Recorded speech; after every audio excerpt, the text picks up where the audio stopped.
Bom, Uhum. vamos então Recording in começar para progress. não atrasar a agenda aí do doutor Arthur. Não, com Começar então disposição. agradecendo aqui o Arthur pela disponibilidade, né? Em seguida o Jotos também vai participar às 8h30. A gente tem feito essas reuniões na Autoneuro já há uns 4 anos, né? E tem sido bem Sim, legal para a gente conhecer os candidatos e também para a gente poder apresentar um pouquinho o candidato. Então, lembrando todos como é que vai funcionar, a gente vai deixar o mesmo tempo, né, para o Arthur e o mesmo tempo para o Jotos, né? A proposta é de 30 minutos. Esses 30 minutos vão ser usados de uma parte com apresentação, que cada um vai fazer, e depois a gente vai fazer algumas perguntas, né? O doutor Mário tinha coletado ali algumas perguntas nos grupos da Autoneuro e algumas perguntas foram feitas. Até o Arthur sugeriu, eu achei pertinente a gente fazer perguntas parecidas, né, para os dois candidatos, para não ficar uma coisa enviesada. E também eu não declarei voto a nenhum candidato, a Academia Brasileira de Otoneurologia também não tem nenhum candidato oficial. É uma forma aí da gente poder conhecer o nosso futuro presidente e o futuro presidente conhecer um pouquinho da Otoneuro. Então, eu vou deixar a palavra a partir de agora com o Arthur, e aí o Arthur vai usar a palavra aí do jeito que achar melhor, os próximos 30 minutos. deixa eu só sair da tela aqui. Espera aí. Bom, eu vou compartilhando já minha tela, então, vocês estão vendo? Sim. Sim? Sim. Perfeito. Então, muito boa noite a todos. Queria, antes de mais nada, agradecer ao Márcio, em nome da Abon, a quem estendo meu agradecimento a todos os outros da diretoria. É um prazer aqui estar com vocês hoje. Obrigado pela oportunidade de compartilhar um pouco, talvez, das ideias que eu tenho, que o nosso grupo tem, em relação à possibilidade de evolução de todos os assuntos que tangem a otorrinolaringologia brasileira. Meu nome é Arthur Lino Castilho, eu sou de São Paulo, eu tenho 52 anos, e falar um pouco do meu histórico rapidamente, que acho que talvez a parte principal seja falar das propostas, mas eu queria falar um pouquinho da minha trajetória. Eu me formei, me graduei em medicina pela USP, fiz residência e fellowship na parte de etologia, que é basicamente um fellow cirúrgico lá na FMUSP, fiz um doutorado lá também. Trabalhei em São Paulo até 2006. Em 2006, eu passei a trabalhar na Unicamp, onde continuei desenvolvendo minhas atividades, onde eu sou de lá professor associado e livre-docente. Recentemente, a gente inaugurou um hospital lá, o IOU, que é um aparelho de saúde dedicado à otorrinolaringologia, onde eu acredito que a parte de otorrino vai ter um grande espaço também com a Raquel. Eu sou coordenador de ensino dessa instituição, sou coordenador da parte de otologia cirúrgica, né? E além disso, eu tenho alguns cargos que me preocupam atualmente. Eu sou membro da AIFOS, eu sou do comitê de nomeação, Nomination Committee, que chama da AIFOS, então eu acabo representando em parte a Otorrino também internacionalmente.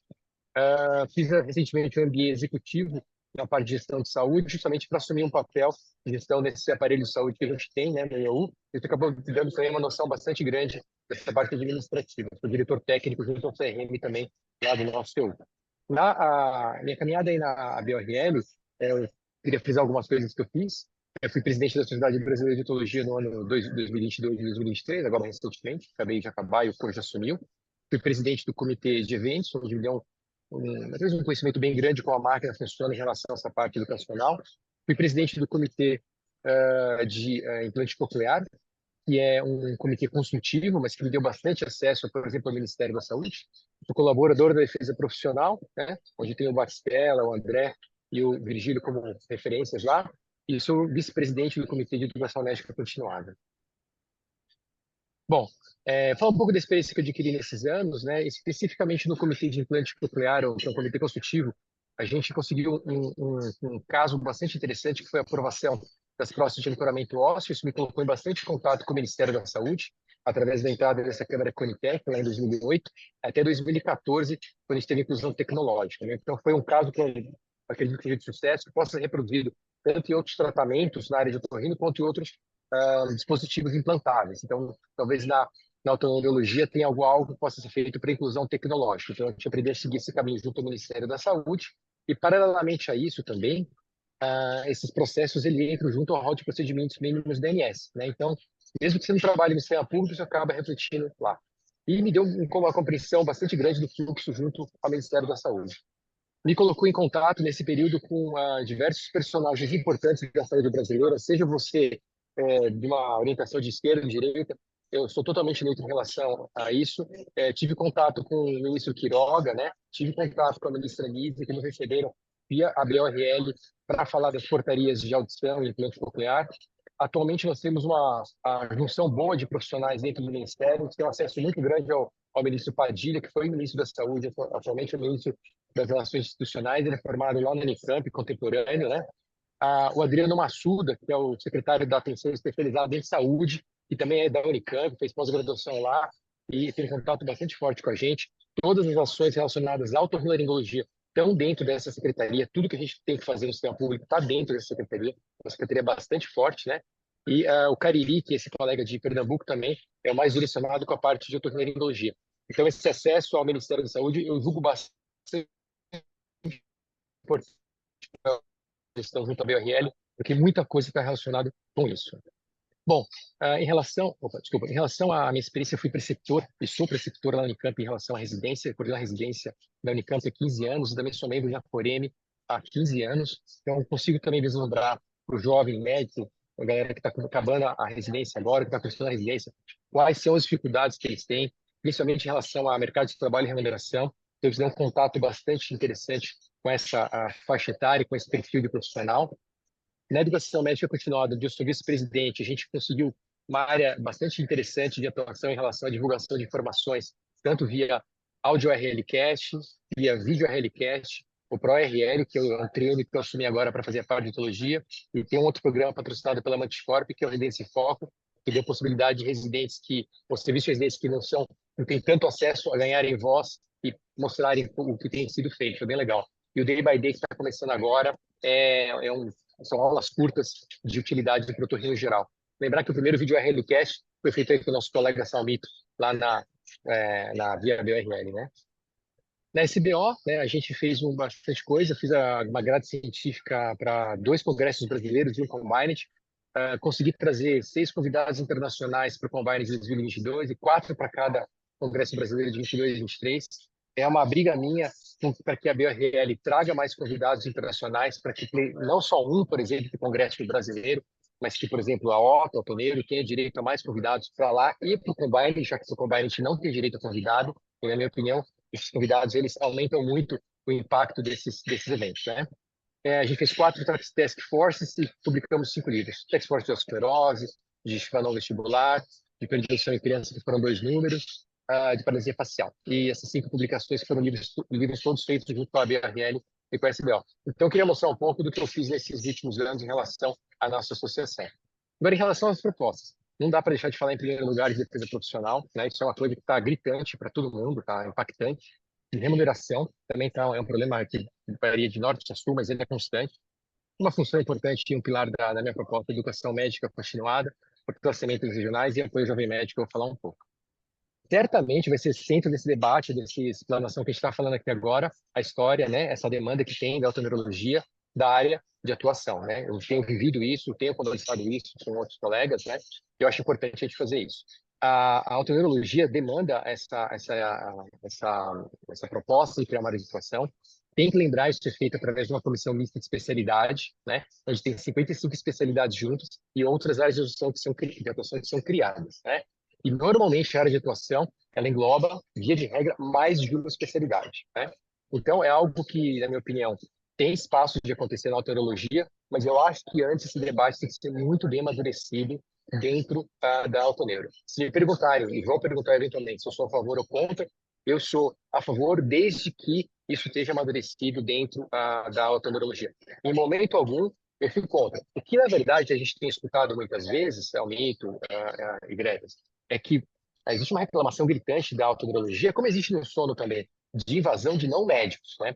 E isso eu acho que se combate com esse parágrafo número 2 aí, que é a ação jurídica, né? Então, a ação jurídica forte, direcionada, eu pedi principalmente que fonoaudiólogos e fisioterapeutas, que são os principais, na minha opinião, entrem nas nossas especialidades. E isso se faz literalmente com a faca no pescoço.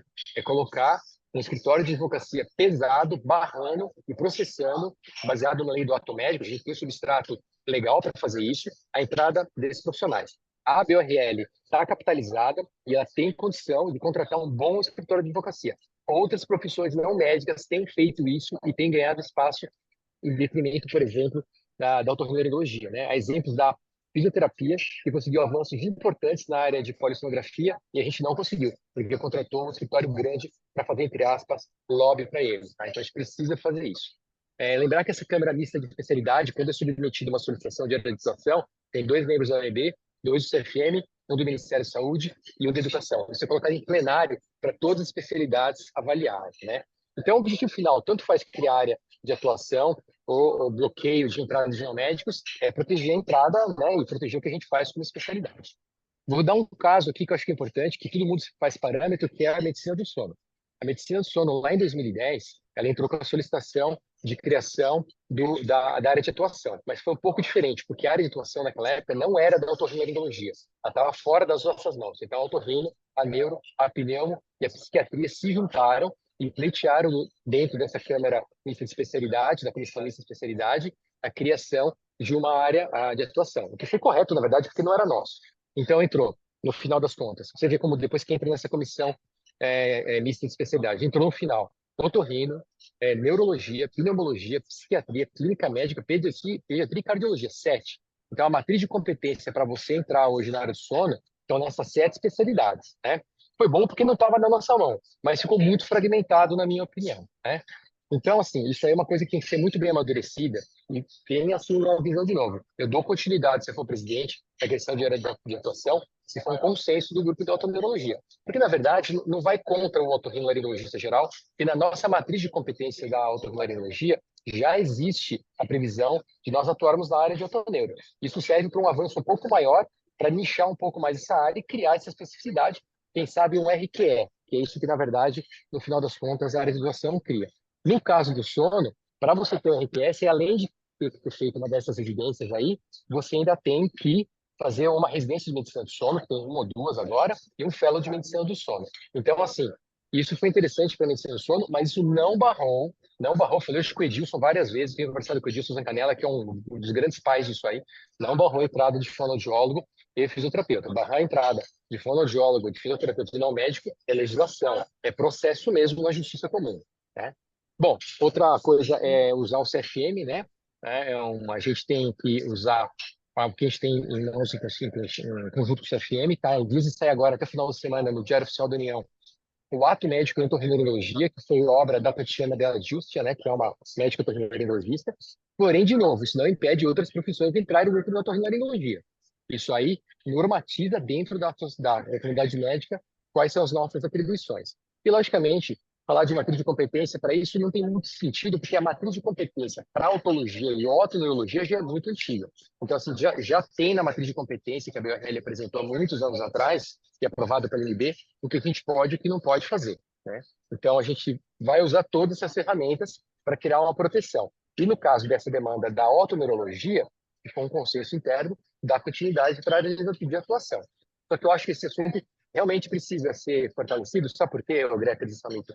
Uma vez que isso é criado, hoje é um pouco diferente. A otoneurologia detém 85, 90% do que é executado na área de otoneurologia. Talvez a neuro execute um pouquinho disso aí, na área médica, estou falando dos não médicos.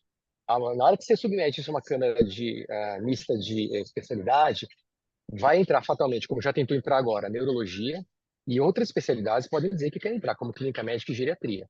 Então, o bolo que é muito grande e é praticamente só nosso, talvez ele se fragmente. Então, tem que pensar muito bem se vale a pena fazer isso ou não. Eu não estou falando que eu sou contra ou a favor disso, eu sou a favor se o grupo for a favor, né? Mas eu acho que essa discussão precisa ser um pouquinho mais amadurecida, né?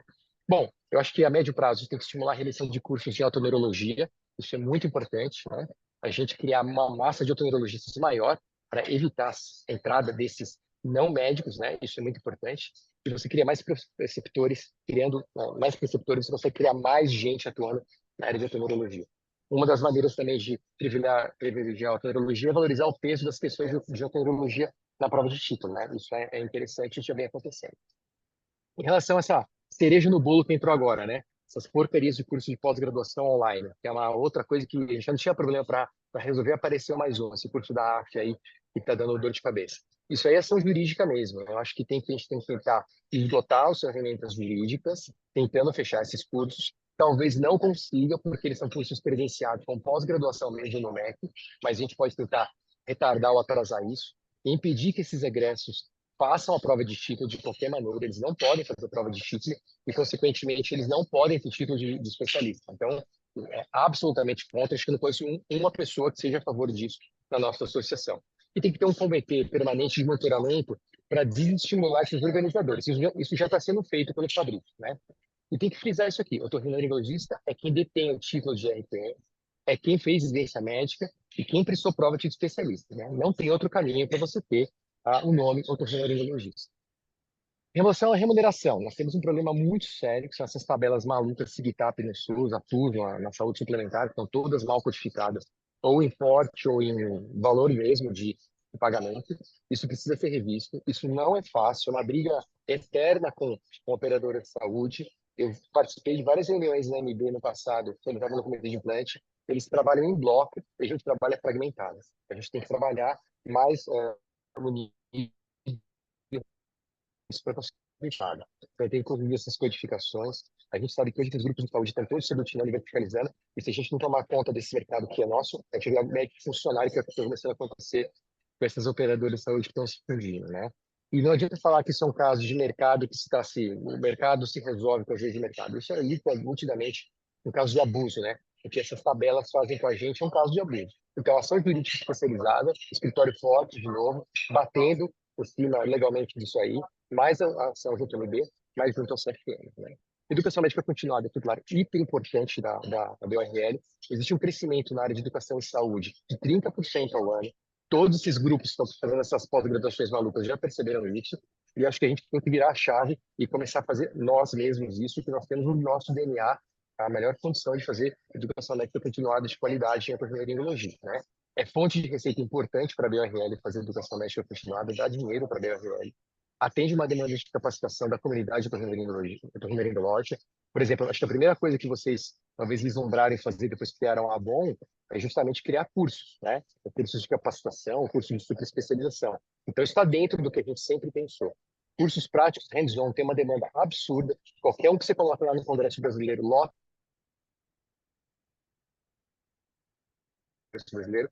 Isso tem que ser uma coisa muito apoiada e, mais do que apoiada, financiada, né? De novo, nossa associação está capitalizada e ela tem condições de fazer isso. Fortalecer a área de educação e usar como exemplo a American Academy, né? A American Academy tem um site imenso ligado à educação médica continuada. Eu acho que é importante fortalecer as regionais, acho que não só bater papo com eles, dar um selinho de apoio lá no Congresso Regional, como as sociedades do Rio, Goiás, Minas, Rio Grande do Sul, que é fortíssima, Ceará, Bahia, Distrito Federal, Santa Catarina, tem vários estados que tem, mas essas talvez sejam as principais, né?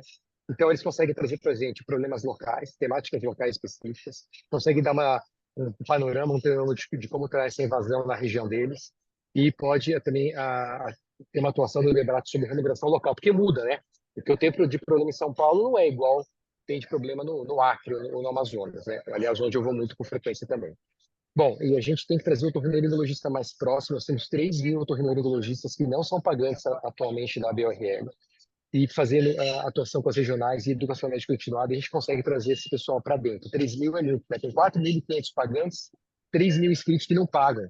É quase 2/3 de um terço, né?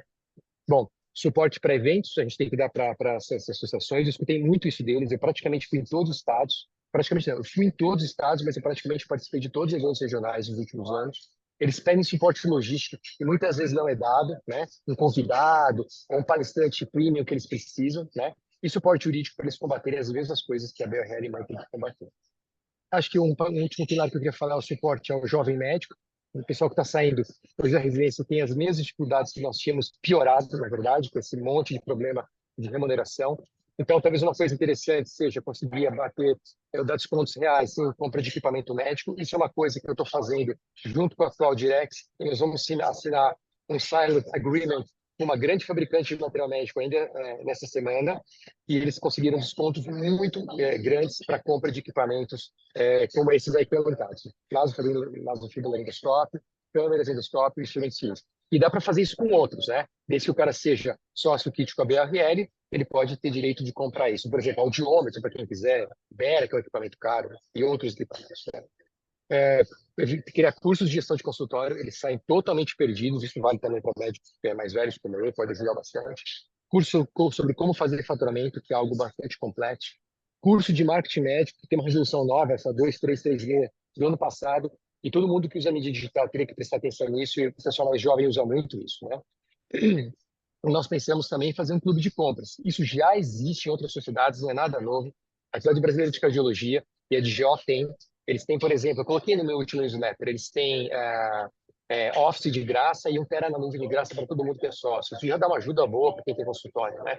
Então, são ideias que podem trazer o associado de volta e ajudar quem está começando. E, por fim, queria deixar essa mensagem, né? Porque não me perguntaram, mas se perguntar, eu já respondo, né? Por que eu quero ser candidato a vice-presidente da BioRL? Eu estou na BioRL desde o meu primeiro ano de residência, tinha uma comissão do jovem residente do que eu participei. Então, desde o meu R1, eu faço parte da BioRL, estou inscrito lá. Nos últimos 10 anos, eu me aprofundei mais, me dediquei a conhecer mais a máquina da BioRL, né? Entender como é que ela funciona. Eu tive a oportunidade de conhecer com a minha área de atuação, que é o implante cochlear, participando desses comitês que eu mostrei para vocês. Eu conheci todo o país, todos os estados, e fui praticamente todos os eventos regionais, e eu tive muito contato com os problemas regionais que os colegas têm.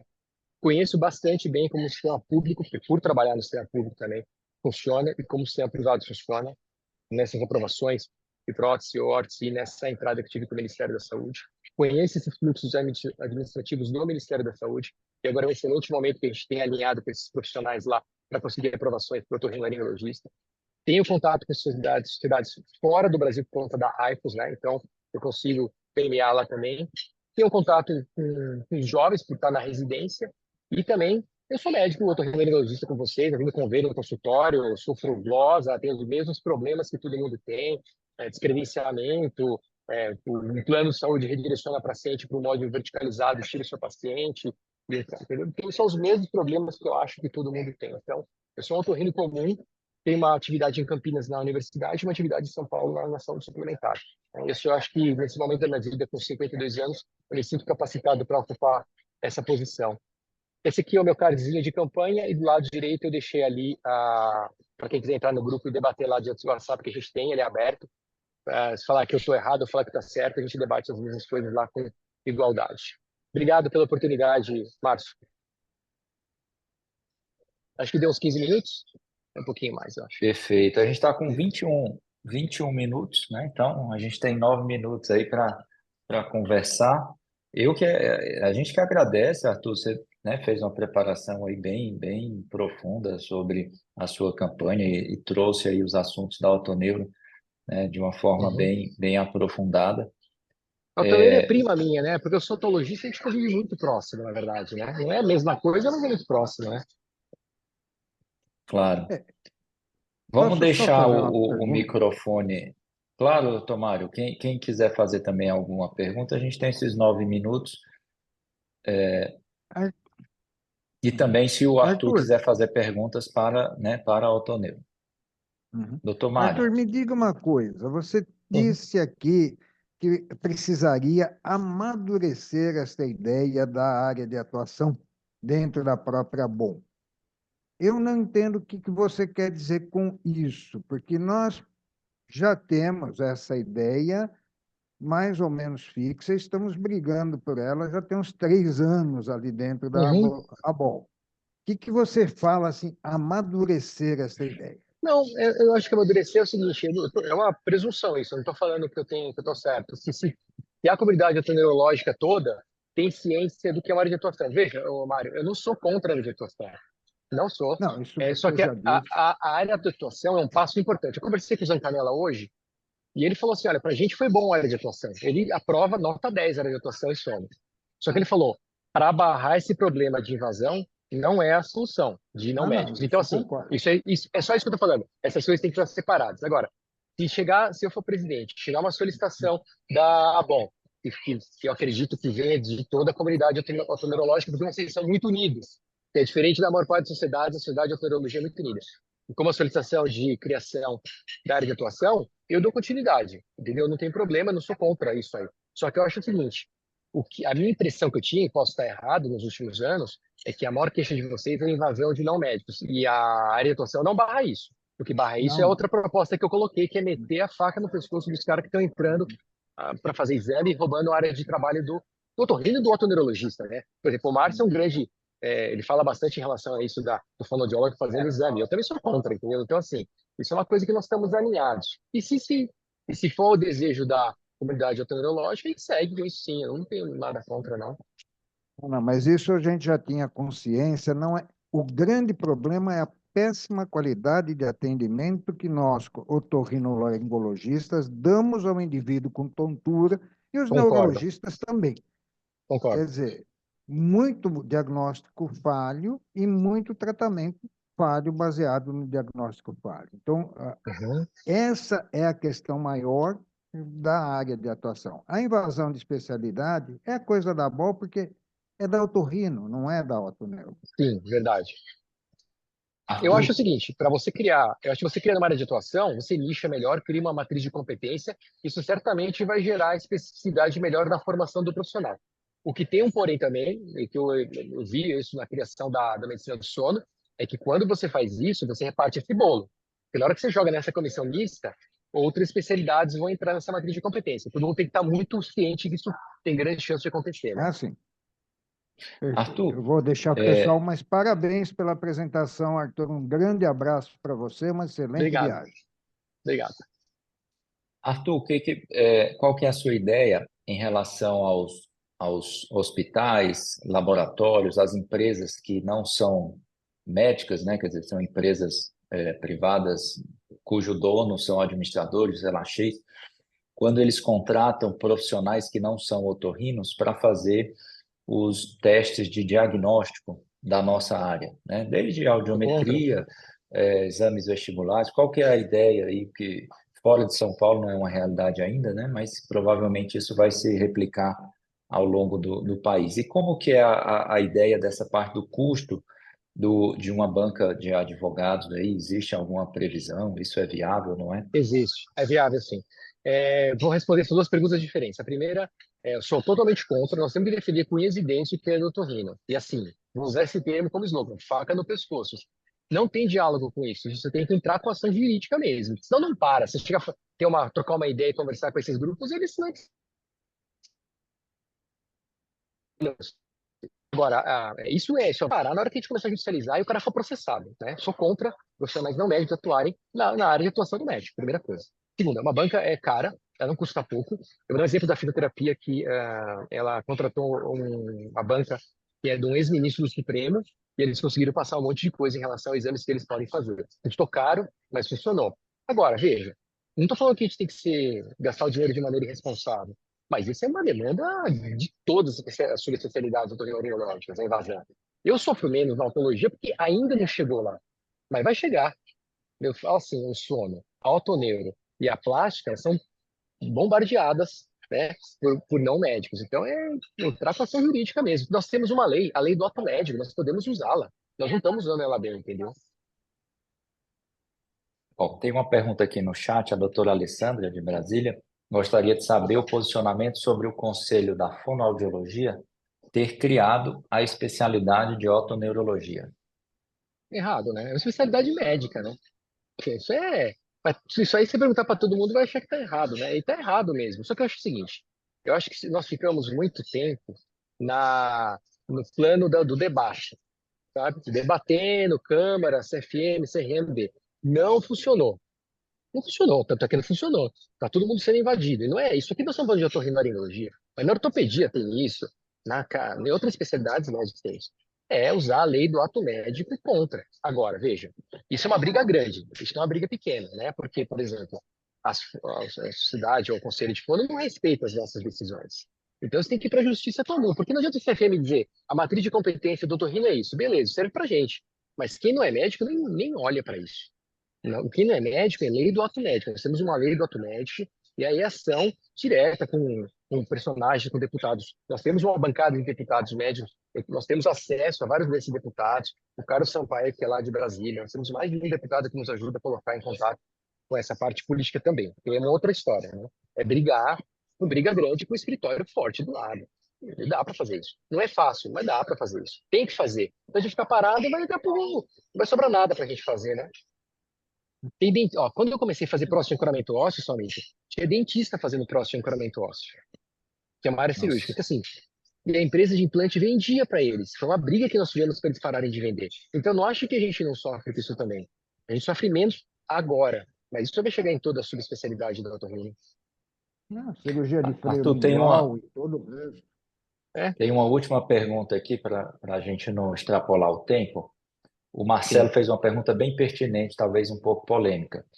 Um Então, problema enorme é que os colegas otorrinos que não gostam de atender otoneuro encaminham os pacientes de otoneuro para fonoaudiologistas e fisiatras, correção, Fisioterapeuta. fisioterapeutas, né? O que fazer nesse caso? Quer dizer, o problema dentro de casa, né? É uma então, pergunta mas isso delicada. Para tá dar naquele, diagnóstico. naquele slide que eu falei de treinamento, entendeu? Preceptoria de otoneurologia, criar isso mais forte. Então, acho que são dois pilares. Por exemplo, é difícil você, eu peço para um paciente no consultório, eu quero que você faça VEC, algum exame otoneurológico. Ele fala, vai fazer com tal profissional médico que eu conheço. Isso serve para vigilaringo também. De repente ele pega o livrinho de convênio lá, abre e vai num laboratório. Um grande laboratório aqui em São Paulo só faz exame com fonoaudiólogo. Quer dizer, um grande Exatamente. hospital de São Paulo só faz exame com fonoaudiólogo. Você fica rendido. Estou radicalmente contra, mas isso não se age só nessa ponta. Nós temos que agir na outra. Nós temos que criar mais otorrinologistas capacitados, como o Greters falou, para ocupar esses espaços. Né? Nós precisamos ocupar esses espaços. Porque senão alguém vai ocupar. Né? Isso aí. E assim, é Arthur, aquilo que eu muito. falei. Eu sou otologista cirúrgico. Eu não faço otoneurologia clínica, faço muito básico. E eu encaminho meus pacientes para procurar otoneurologista como vocês, que fazem otoneurologia avançada. Deveria ser sempre esse o fluxo, mas isso depende de um amadurecimento de mais profissionais, eu acho, sabe? Perfeito. Ó, vamos Arthur, extrapolar um minutinho aqui, uma última pergunta que também ó, talvez seja importante todos saberem a sua posição. Lógico. Doutor Doutor Rafael Albertino, de Brasília, perguntando se seria o ideal o aumento do tempo de formação para a otorrino em 5 anos, como lá fora, para justificar a adição da otoneuro no currículo. Bom, aí é um outro caminho. Eu acho que se a gente criar a atuação, não precisa fazer isso, né? Porque você tem uma subespecialização com treinamento específico, com carga horária específica. Agora, 5 anos é muito passar de 3 para 5. Talvez de 3 para 4 isso já esteja sendo vislumbrado, mas não só por causa da otoneuro, por causa de outras competências do otorrinolaringologista que são demandadas. Agora, eu acho que o caminho, já que a gente está falando de formação, de melhor qualificação de otoneurologista, talvez seja realmente criar uma área específica, né? Aí pode chamar de área de atuação ou não, de matriz de competência, o nome que você quiser. Mas, assim, a área de atuação, aí sim ela cria isso. Ela cria um nicho de expertise maior e você vai formar mais otorrinologistas competentes. Eu acho que passar de 3 para 5 do jeito que está agora vai ser muito difícil. Do 3 para 4 a gente consegue, mas não só colocando otoneuro, colocando outras competências no otorrinolaringologista. Não sei se eu Doutor Arthur respondi, né? Castilho, foi muito bom, muito obrigado aí por sua participação. Eu vou chamar o doutor Não, eu que Geraldo agradeço. Jotes, Você vai mas não colocar vai embora ainda a não. você vai falar sobre a Bom, né? E parabéns pela criação da Bom. Eu acompanhei com vocês. Sucesso total. Maravilha. obrigado, Arthur, Valeu. mais uma O doutor vez. Geraldo está entrando então. E depois eu saio, tá? Doutor, tranquilo.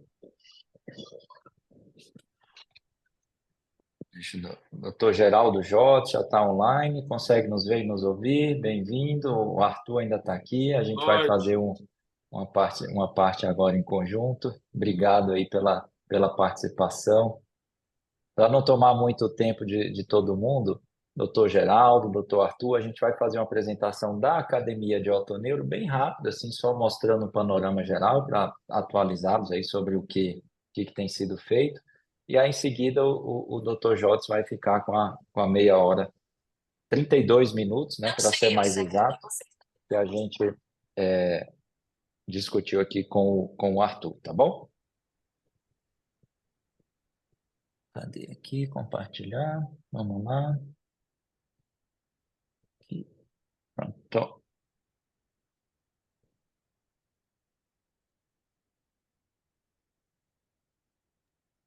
A Bom, maior que a então, minha família. rapidamente aqui, para a gente não... Não, mas é rapidinho, você vai ver. São 8h39, 5 minutinhos. Não, eu tô brincando. Então, só fazendo uma apresentação sobre a Academia Brasileira de Otoneurologia, né, tanto para os nossos candidatos, né, o doutor Arthur, o doutor Geraldo, mas também para os demais que estão participando. A gente, né, trouxe essa frase no dia da fundação da Academia de Otoneuro, que o prejuízo acontece quando antecipamos nossos sonhos, né? Então, a gente está muito contente que as reuniões que a gente fez com os candidatos a presidente das outras vezes era como departamento de Otoneuro, né? Então, esse é o primeiro como academia, mas foi justamente como departamento, em 2009, que a otoneurologia tem crescido de forma mais acelerada, né? Então, para quem não sabe, o departamento de otoneuro começou em 2009, né, na gestão do doutor professor Ricardo Bento, e a ideia dele era justamente colocar um pé de forma mais fincada, né, da otorrinolaringologia dentro dessa área de conhecimento. Então, no começo, como o doutor Mário Greter sempre fala, dava para contar nas mãos, né, quem se dedicava ao otoneuro no país. Esses eram os pioneiros aí do departamento de otoneuro. E houve, claro, algumas discussões, porque o departamento estava vinculado direto à ABOL e não à Sociedade de Otologia, mas os anos foram passando, as coisas foram acontecendo, né? Os fóruns que houve, né? Os cursos itinerantes, né? Todo o país, as aulas levando aí o conhecimento de otoneurologia, principalmente para os lugares que não tinham, né? Pessoas mais dedicadas a essa área, nas residências. Praticamente todo ano, salvo engano, no fim do ano havia um curso presencial na sede da ABOL, né, além dos cursos itinerantes pelo país, e ao longo do tempo foi acontecendo uma série de coisas que o departamento de otoneuro foi realizando. Em 2015, o departamento cresceu, né, então passou a ter uma representatividade nacional, né, com 30 membros entre colaboradores e membros efetivos. Né, houve aí, por exemplo, a nota técnica, né, do departamento de otoneurologia, né, alguns principais projetos aí dos últimos anos, né, a criação da campanha da tontura, dia 22 de abril, que é o aniversário do Robert Barani, os fóruns de otoneuro.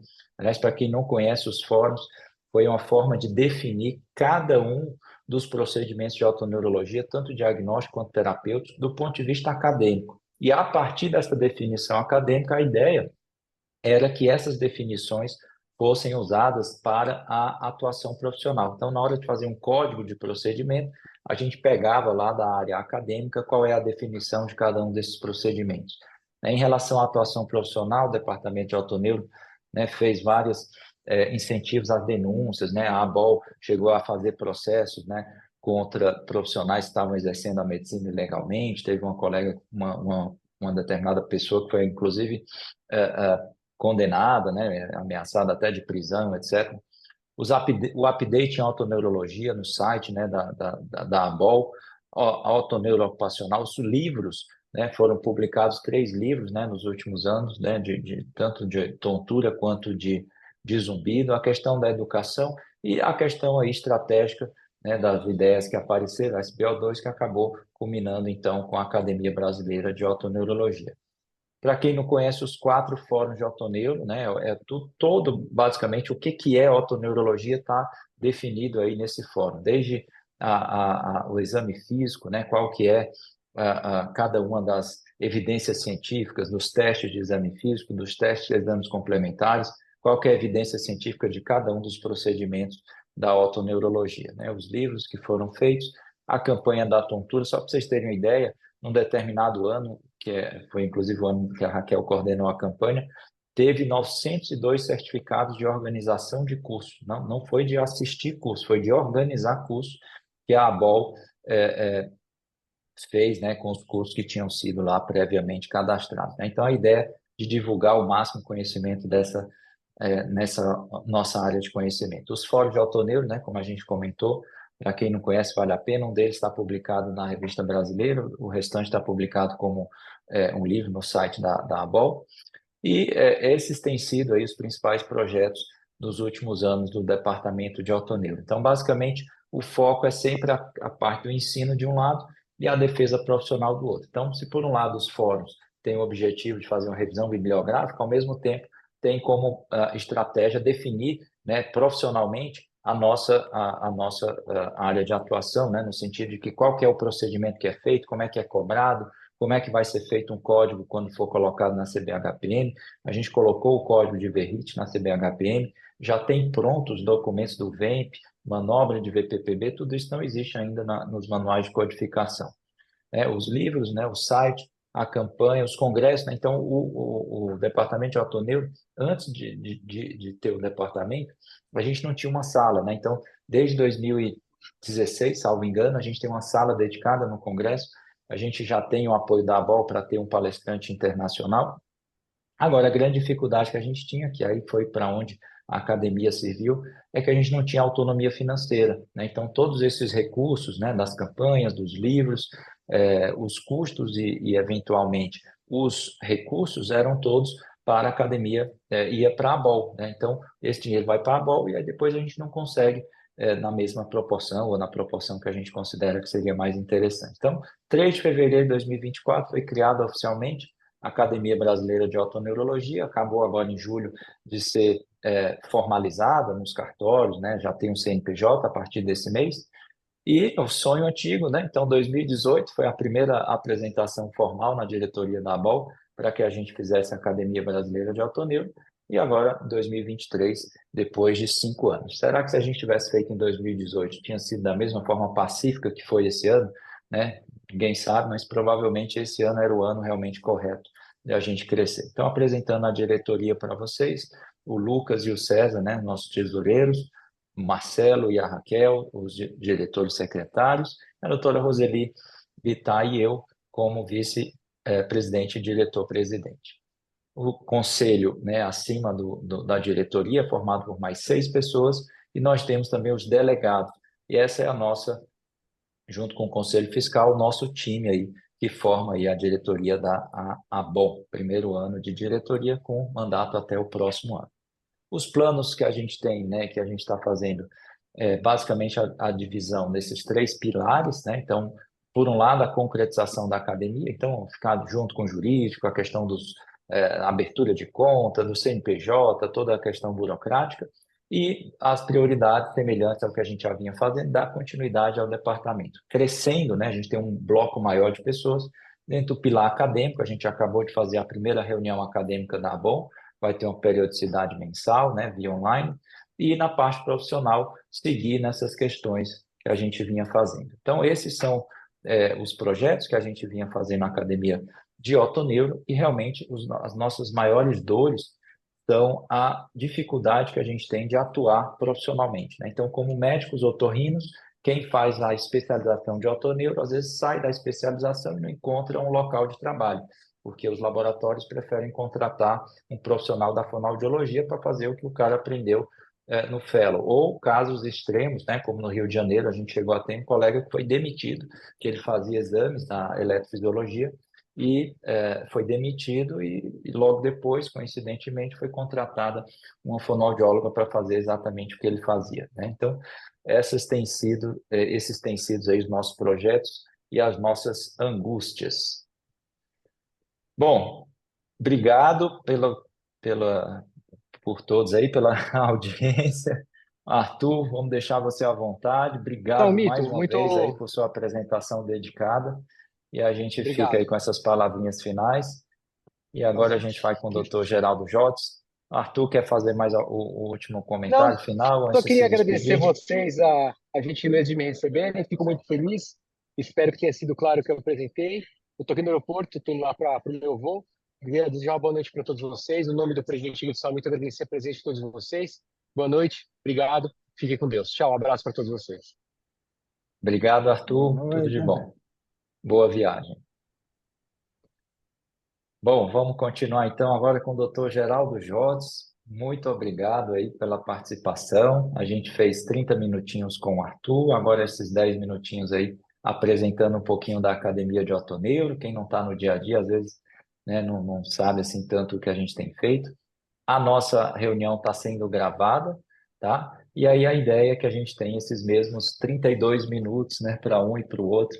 O Arthur fez uma apresentação, a gente sugeriu em torno de 10 minutos, mas pode ficar totalmente à vontade para usar dentro desses 32 minutos. o que vai ser de apresentação e o restante a gente faz assim as perguntas mais informais. Doutor Geraldo, então vou ceder a palavra, não vou falar mais nada, são 8h49, o microfone aí está com o senhor. Muito obrigado, estimado doutor Márcio, obrigado pela gentileza do convite da Academia de Otoneuro. Em primeiro lugar, boa noite a todos. Meu nome é Geraldo Jortes, eu sou otorrinolaringologista e cirurgião de cabeça e pescoço. Estou completando 35 anos de formado. Eu fiz minha formação como médico aqui na PUC do Rio Grande do Sul, depois fui para São Paulo. Antes de fazer otorrino em cabeça e pescoço, fiz cirurgia geral. Depois eu descobri a cirurgia de cabeça e pescoço com os colegas lá da Escola Paulista de Medicina, com o Márcio e com o Nivaldo. E aí fui para cabeça e pescoço e depois fui para otorrino. E já desde aquela época, isso no início da década de 90, eu só faço otorrino em cabeça e pescoço, né? Desisti da cirurgia geral. E ali na Escola Paulista fiz o mestrado, o doutorado, e só voltei para Porto Alegre porque passei no concurso da Universidade Federal. Eu sou muito ligado à família.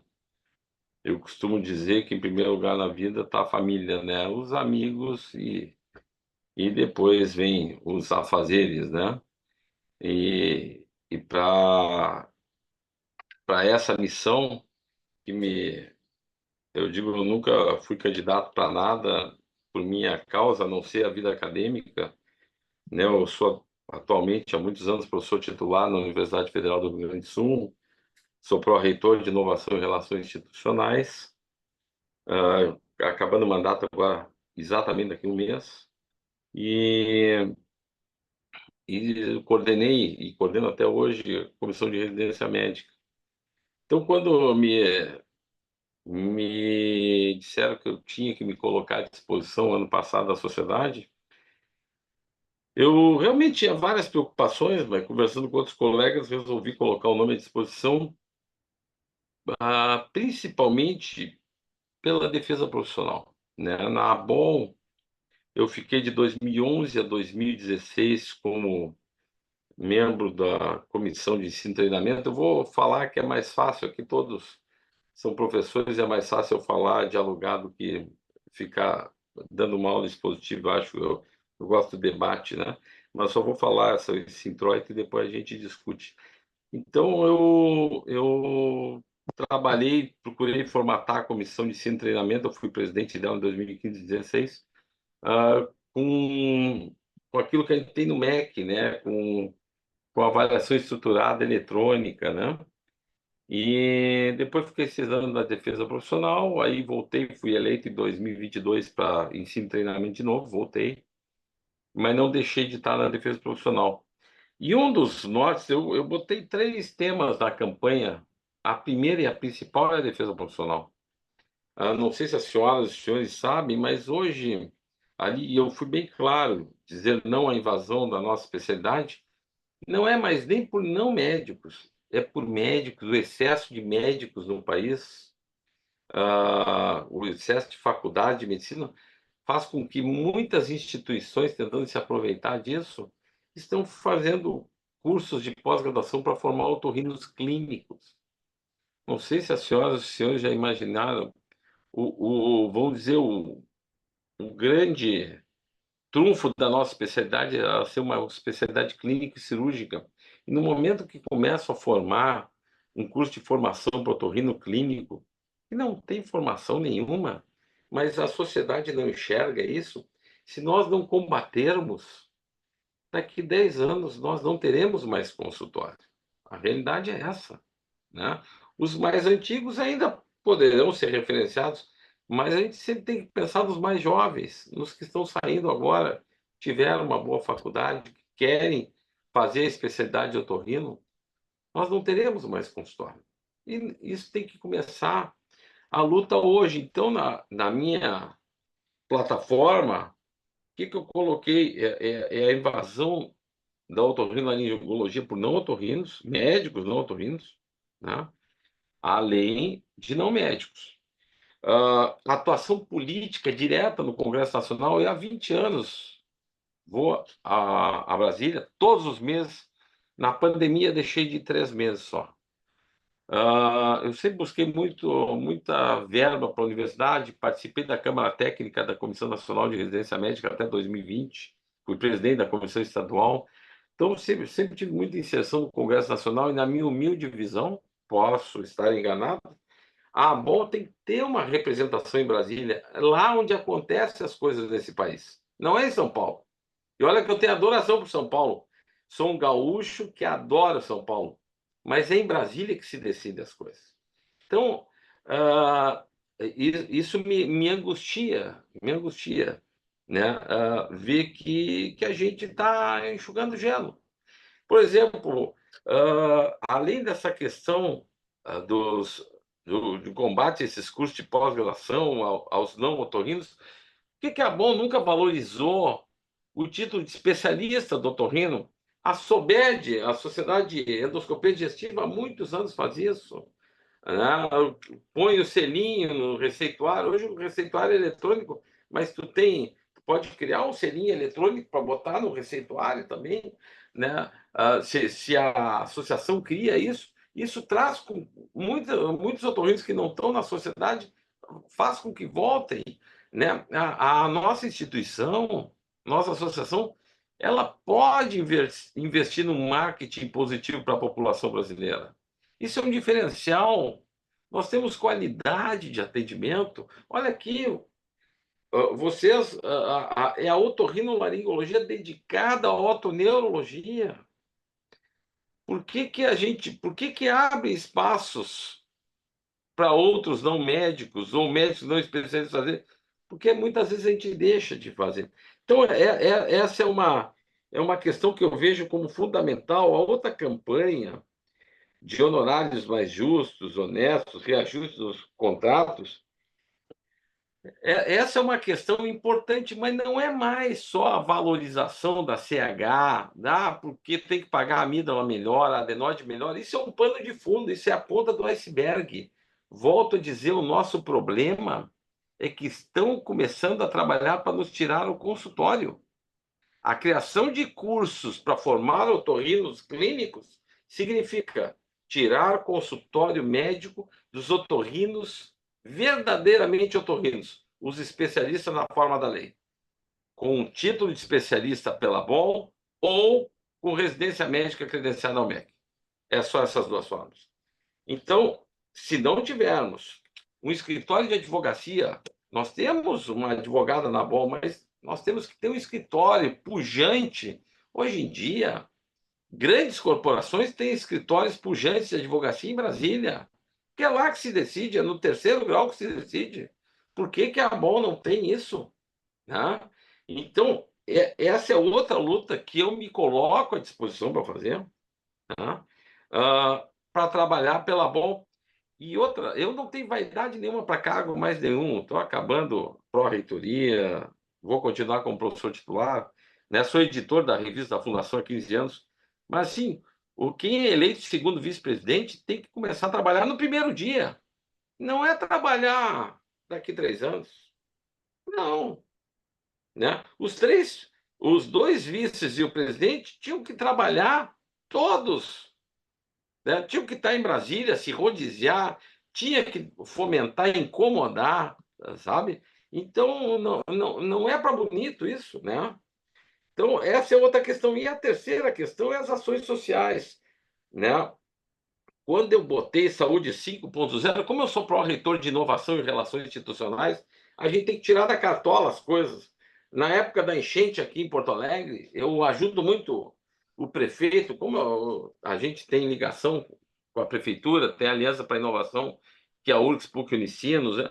Então, estava morrendo muito bichinho, eu liguei para o comandante do Terceiro Exército, pedi 2 barracas, botei numa área alta da Universidade de Vale dos Sinos, em Porto Alegre, que tinha água e luz, porque não tinha luz em muitos lugares da cidade, nem água. Animais morrendo. Em 6 horas montei um hospital de campanha, o primeiro hospital de campanha, bloco civil de campanha do Brasil, para cachorro. Tanto é que saiu no Fantástico. Numa das minhas últimas propagandas que eu vou fazer da campanha, eu vou mostrar que a gente tem que pensar além da fronteira, né? Eu não sou veterinário, mas os bichinhos morrendo, nós salvamos mais de 350 animais. Então, assim, por que que eu digo isso? A gente tem que pensar em outras questões que nunca a otorrino pensou. Por exemplo, quando qualquer um dos colegas aqui diz eu vou fazer um check-up, o que vem à mente dos colegas? Vai no cardiologista. Por que não existe o check-up otorrino? Por que a gente não trabalha com aquilo que eu estou dizendo e que na inovação a gente fala saúde 5.0? A saúde 5.0 é a saúde centrada no paciente. É o paciente buscando sua saúde. O que significa isso? Hoje tem pesquisas mostrando que o paciente com distúrbio auditivo, com surdez, tem maior chance de desenvolver Alzheimer. Tá? Por que a associação não faz propaganda positiva? Consulte o seu otorrino, faça um check-up, né? Ou seja, a gente começa a buscar no consultório não mais o paciente, aquele que precisa da gente, mas o cliente, aquele que ainda está bem e quer se manter bem. Então, com isso, eu estou procurando respeitar aqui no horário, até para deixar mais tempo para as dúvidas. Com isso, eu quero dizer o seguinte, que são 3 focos básicos que nós temos. A defesa profissional, né? A luta não só contra não médicos, mas contra médicos se dizendo especialistas e não sendo, processando médicos, tem que processar. Eu fui do Conselho Regional de Medicina durante 5 anos, 40 meses, coordenei o departamento de fiscalização, saí agora em setembro de 2023, tá? Processando médicos que exercem e que mentem para a população dizendo que são especialistas quando não são. A Associação Brasileira tem que fazer esse papel. Se esperar pelo CRM, não vai conseguir, né? Então, é isso, e é a questão de melhoria dos nossos honorários. Como é que vai melhorar isso? No Congresso Nacional, por que a tabela do SUS é melhor para cirurgia cardíaca, para neurocirurgia e para oftalmo, e para otorrino não? Congresso Nacional, essas associações, né? A neurocirurgia, por exemplo, além da otorrino, por minha causa, a única sociedade brasileira que permanentemente está na Comissão Nacional de Residência Médica é a neurocirurgia. Eu estou lá não pela Sociedade Brasileira, porque eu sou um chato de galoche, eu há 20 anos frequento aquilo lá, fui presidente da Comissão Estadual. Mas assim, nós temos que estar em Brasília para interagir com o Ministério da Saúde, a ANS, Congresso, e mudar, valorizar o otorrino. E isso só tendo ou os vice-presidentes ou o presidente lá, né? Então, meus queridos colegas, eu vou deixando em aberto aqui agora para as perguntas, que eu acho que fica muito mais elucidativa, mas a ideia geral do panorama que a gente quer deixar é essa, né? Se eleito formos, posso garantir a vocês, a partir do segundo dia, né? Porque o primeiro dia é festivo da posse, do segundo dia, a gente vai fomentar tudo isso que está na plataforma, né? Vamos começar a trabalhar e não vamos esperar só para quando assumimos como presidente. Querido doutor Márcio, a palavra está à disposição. Eu procurei ser curto e bem cirúrgico para deixar os colegas perguntarem. Mais uma vez, agradeço a gentileza de vocês pelo convite. Fico à disposição. Muito obrigado, doutor Geraldo, aí, pela apresentação. A gente tem, então, já quase 20 minutos para fazer um debate.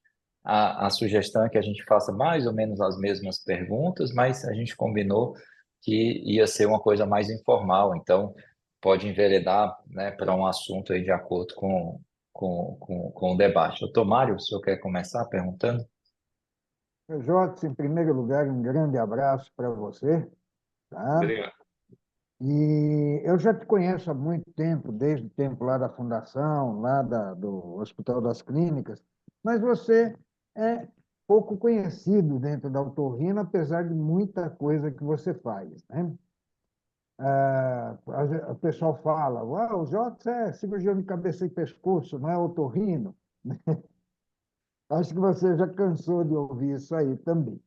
Eu queria saber uma coisa de você, Jorge. Primeiro, eu queria que você declarasse que você é otorrino mesmo. Então, com título de especialista e RQE, registrado no Conselho Regional de Medicina. Isso. Então, pessoal, o Jorge é otorrino. E eu queria saber de você, assim, uma das coisas que a gente tem lutado muito para melhora da qualidade do atendimento do paciente com tontura é a nossa área de atuação. Eu já conversei bastante com você quando foi o jantar de posse do Fabrício, né? Mas eu queria que você dissesse para a gente, assim, se você é a favor, contra, ou o que que se espera de uma área de atuação assim que ela possa melhorar a qualidade do atendimento otoneurológico. Olha, eu até fotografei para não me deixar perder. Eu achei fantástico quando o querido colega Márcio colocou ali a questão da defesa profissional, definição das competências, né, a divulgação do campo da otorrinolaringologia, né, a questão da otoneuro. Primeiro que toda a área de atuação ela é importante, só que eu sempre tenho uma questão que eu acho que começou, não sei se foi com otorrinopediatria, com alguma outra área, que a gente tem que ter o cuidado com todas as sub-áreas que o otorrino tem, porque o processo, e isso eu vi no CRM, o processo ético e o processo judicial são muito danosos para nós, né? E quando a gente certifica uma área, não é o caso aqui que a gente está comentando, mas quando a gente certifica uma área, a gente descertifica todos os outros que não têm. Eu acho muito valoroso todas as áreas de formação, tanto é que na Escola Paulista de Medicina, eu não vi aqui presente, eu vi que a norma está ali, mas na época que eu tive lá, né, tive a honra de aprender autoneuro com o professor Pedro Mangabeira, com o professor Maurício Ganança, né? E, e era muito importante que a gente passasse em todas as áreas, né? E o residente da Escola Paulista de Medicina, ele passa em todas as áreas bem estruturado. Eu falo de lá porque eu trabalhei lá, né? Não falo nem mal nem bem dos outros serviços, porque eu não conheço. Eu falo só da escola porque eu tive lá.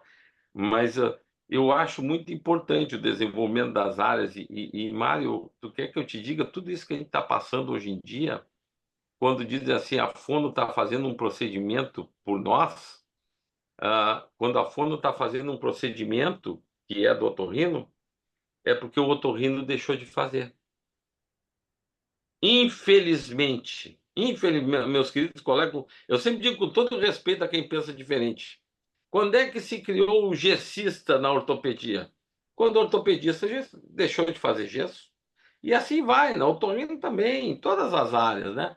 Então, eu acho que a gente tem que voltar um pouco antes para tentar resgatar isso, né? Por exemplo, o exame audiométrico é sempre uma fono que faz. Tá, mas e se o exame audiométrico tivesse o otorrino ali para acompanhar a fono e dizer como é que tem que ser testado e assinar o exame? Raros são os exames que a gente vê assinado por um otorrino. Normalmente é a fono que faz. Então, eu acho importante, Mário, sendo bem direto, todas as sub-áreas, o desenvolvimento de todas as sub-áreas, né? E a otorrino tem muitas sub-áreas.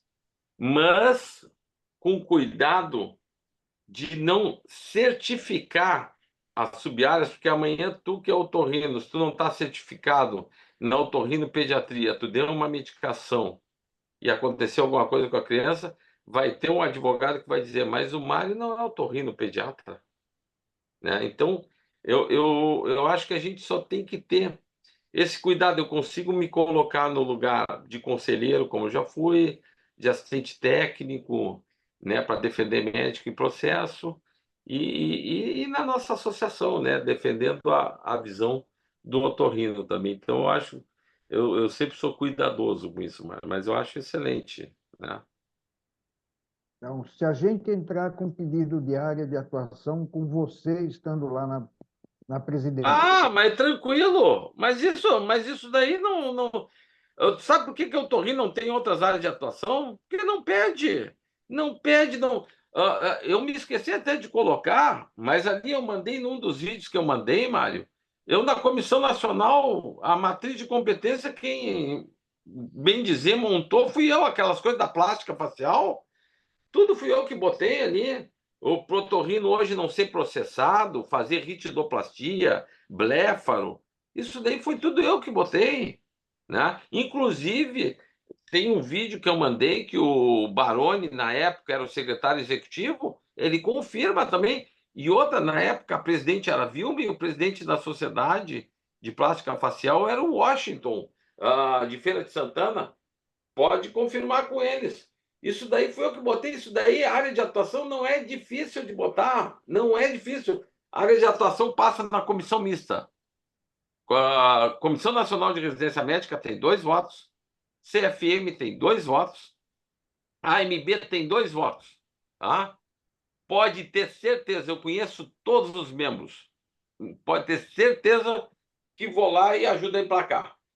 E não mando um recado. Eu vou. Tá? Porque eu conheço todo mundo. E como é que você enfrentaria a Direx, que tem sido, assim, uma oposição enorme o tempo todo? Bom, primeiro, Mário, eu, como já disse, eu não devo mais nada para ninguém. Minha vida tá, só tu abre meu currículo aí, tu já vê tudo que eu fiz na vida. Eu não devo nada a ninguém. Se eu acredito, eu vou adiante, tu entendeu? Então, eu não tenho problema, Mário. Se a Direx, quem é contra, tem que ser convencido do contrário. Sabe por quê? Porque nós vamos ser engolidos, Mário. Nós vamos ser engolidos, tá? Então não dá para ser contra, entendeu? Aliás, a inovação, tu sabe qual é o princípio da inovação? É ousar, é ser ousado. A gente tem que ser ousado. Então, eu nem me preocupo com o não da Direx. Tu acha que eu estou preocupado? Não, aí nem te preocupa, tá? E isso daí a gente caminha por outro lado. Por exemplo, o Bento já me falou certa vez que queria, não só o Bento, mas foi um dos primeiros que me falou, que queria que eu ajudasse a botar o 4º ano de residência de otorrino. Não tem problema.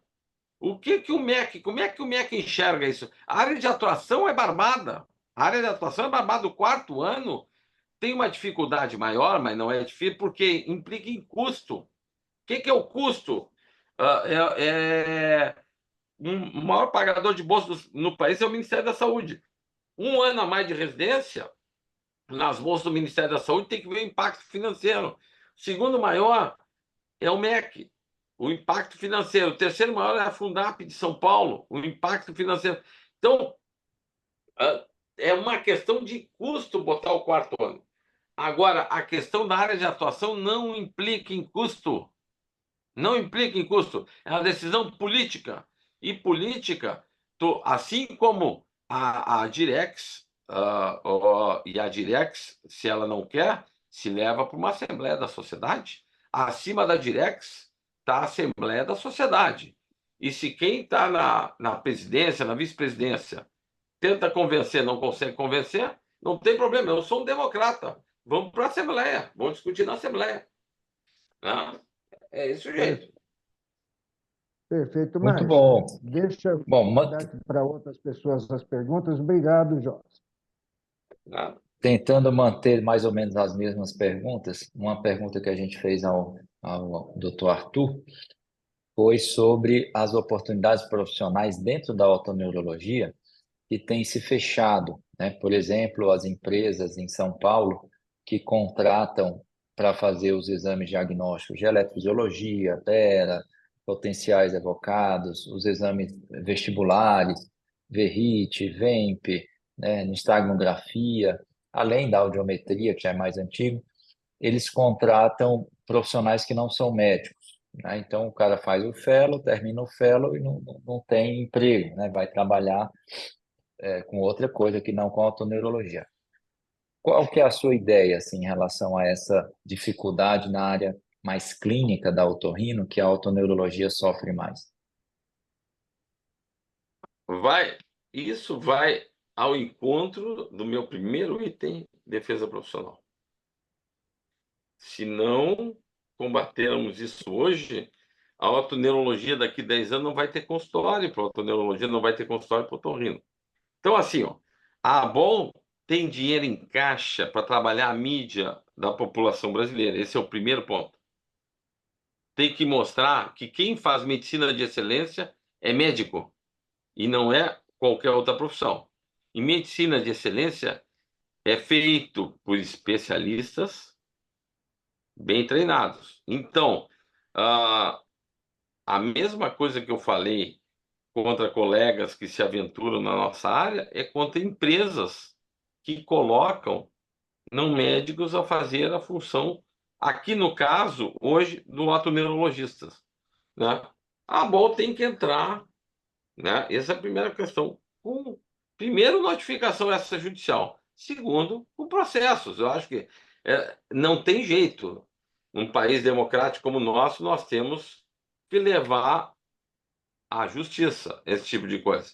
Só que, para isso, tem que ter um escritório que realmente. Hoje nós não temos, hoje a ABOL não tem um escritório que toque uma demanda em relação a isso. Quer dizer, a academia aqui precisa de alguém que enfrente isso. Tu leva para a Direx, vamos ver, vamos pensar. Não existe, vamos ver.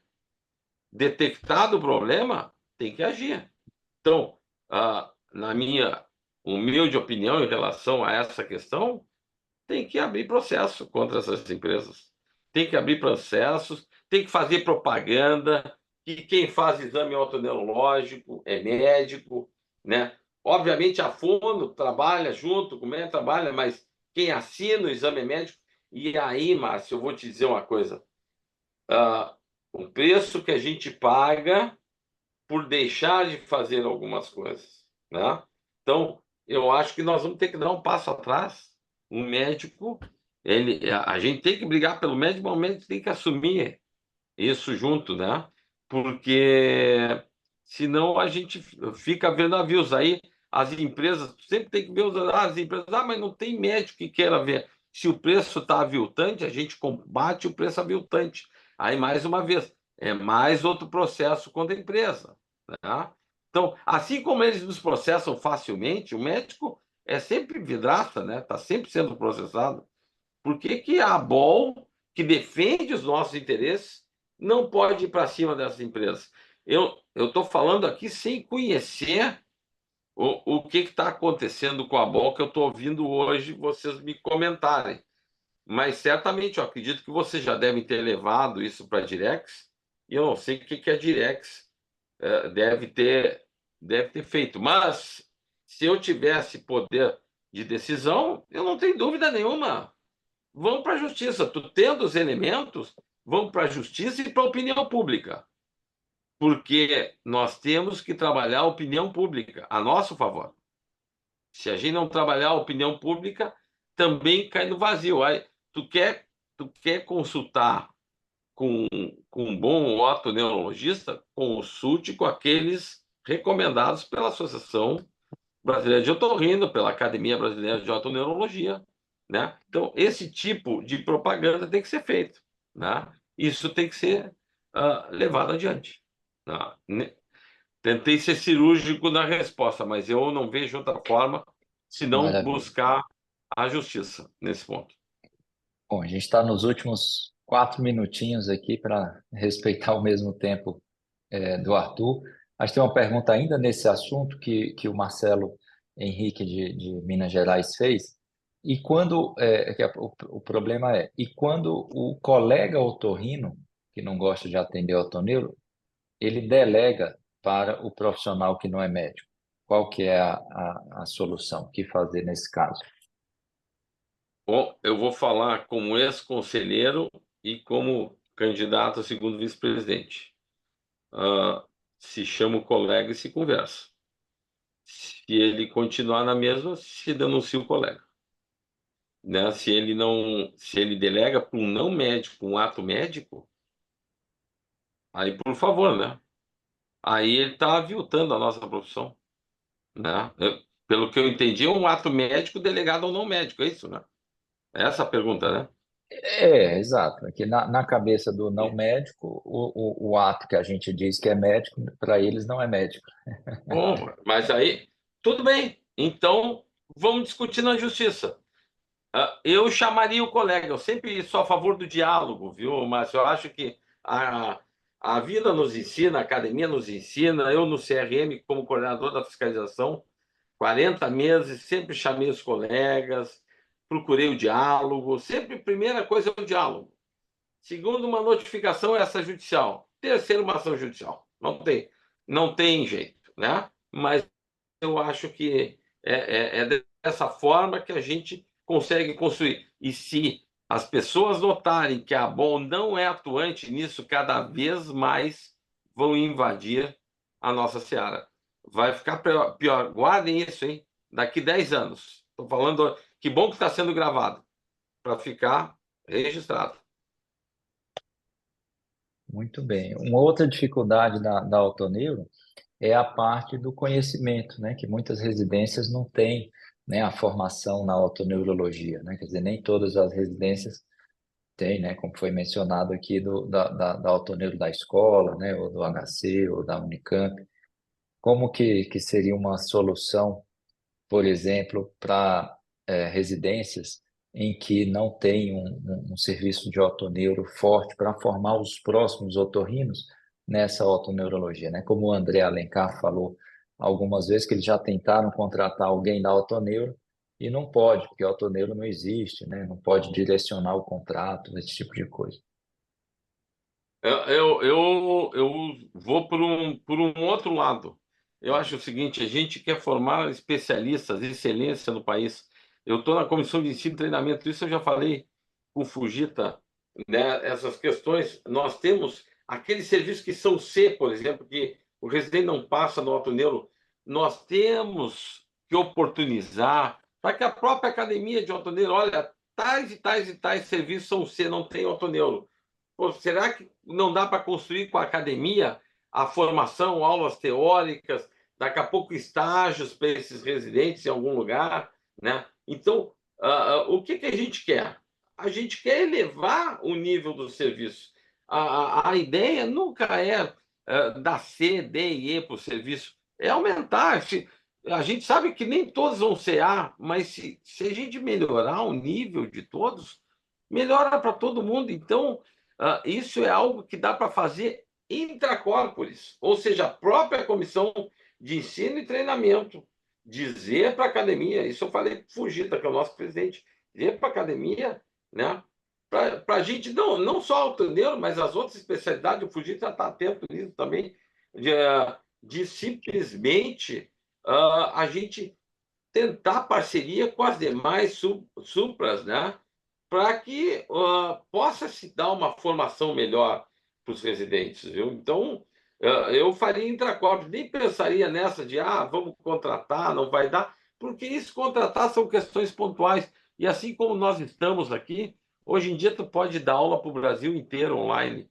Então, eu acho que é uma grande parceria que se faz da academia com a comissão de ensino e treinamento. Maravilha. Bom, para a gente não ser injusto, né? A gente teve agora o mesmo tempo, né? Pro Arthur, pro Geraldo Jotes. A gente tem só que agradecer, né? A participação deles. Né? A ideia aqui é a gente realmente ouvir, né? E dentro, né? Focado um pouco no autoneuro, mas serão né? Um deles vai ser o nosso presidente aí de todos os otorrinos. A ideia de gravar a apresentação é tentar disponibilizar para os colegas que não estiveram, né, poderem assistir. A gente vai ver ainda como é que vai ser feito isso. Mas agradecer, se alguém quiser fazer mais algum comentário, aí eu estou muito contente. Aí está virando tradição, já acho que é a terceira ou quarta vez que o Autoneuro faz esse debate bem civilizado, né, com os candidatos, e é muito engrandecedor. Muito obrigado, doutor Geraldo Jotes. Raquel, Eu só ia um comentar que cumprimento. tem gente de fora da Altoneiro que está assistindo também, né? Isso é legal, né? Sim, sim. Uhum. E aí é uma maneira também de a gente trazer, né, uma porta aí para que as pessoas possam trazer suas ideias, né, para que a gente possa decidir bem. Com certeza, né, qualquer um que vai lá está bem intencionado e a ideia aqui é ser bem democrático e ouvir os dois lados e, ao mesmo tempo, a gente poder transmitir um pouquinho as nossas angústias, nossos anseios, para que a gente possa crescer juntos lá na ABOM. Obrigado aí, doutor Geraldo Jota, todos que estiveram aqui presentes, né? Doutor Geraldo, a gente não perguntou para o Arthur, mas ele deixou o contato dele, né, do Instagram. Faltou o seu contato aí para deixar para quem Ah, quiser seguir as suas redes, né, é o arroba WhatsApp, Geraldo Jotes, arroba Geraldo Jotes, meu Instagram, tá? arroba Arroba Geraldo Geraldo Jota. Jotes, tá? Maravilha. JOTZ, tá bom? Jota, tu foi Fala. melhor que churrasco. Um grande É, abraço. Obrigadão. obrigado pela deferência. Que Deus Um grande ilumine a todos. abraço e Obrigado, Deus te acompanhe. obrigado. Gente, boa noite a todos. Boa Obrigado aí noite. mais uma vez. E aí, em outubro, a gente tem a eleição, que, se Deus quiser, qualquer um vai ser um ótimo presidente, tenho certeza. Boa noite, Muito gente. Tudo de obrigado. bom. Boa noite. Boa noite.